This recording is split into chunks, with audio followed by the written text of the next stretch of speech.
waa hal abuur cusub oo maaragtay dhiirigelinaya dadka wax qoraya. aniga badanaa waxaan yidhaahdaa waa kala saaraa qoraa iyo qore. inta badan waxaa la adeegsadaa qofkii wax qoraba in la yidhaahdo qoraa, marka waxaa ila habboon in la kala saaro farqiga u dhexeeya qoraa iyo qore. marka xagga afka haddaan ka eegno, qoraa marka aan leenahay falka markii lagu lamaano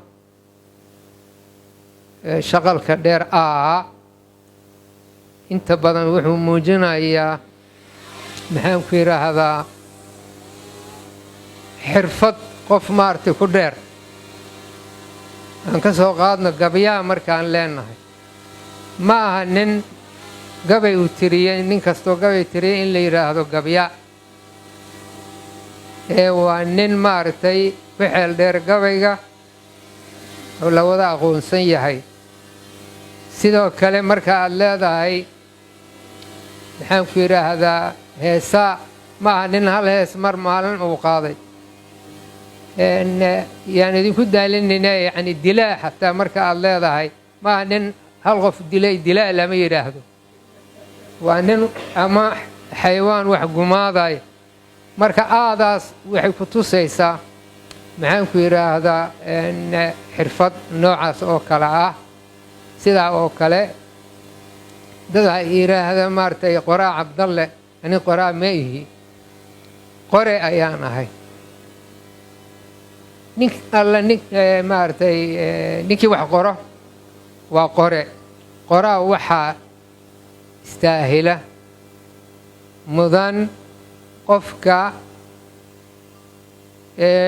ku fiican maxaan ku yidhaahdaa sheekooyinka novelska waxa loo yaqaana, u adeegsada af soomaaliga toolmoon sida dad ku soo jiidan karo, ama u tuma erayada sida ninka birta tuma uu birta ka dhigan karo, maaragtay ka dhigi karo sida uu rabo.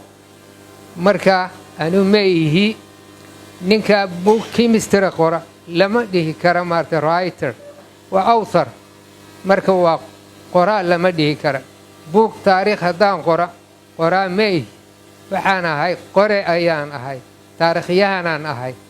laakiin sida doctor afrax allah u naxariiste, ninka oo kale waa qoraa, waa sheeko oo maaragtay xataa iyadoo qiimo saas aan lahayn dad ku soo jiidan karo.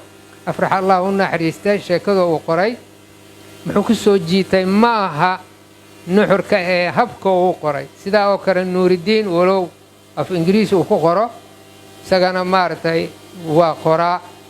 iyo dad kaloo badan malaha halkaan fadhiyaan xataa qoraa waa la dhihi karaa. marka sidaa oo kale aan kala saarno xataa jaamici iyo ninka la yidhaahdo aqoon-yahan.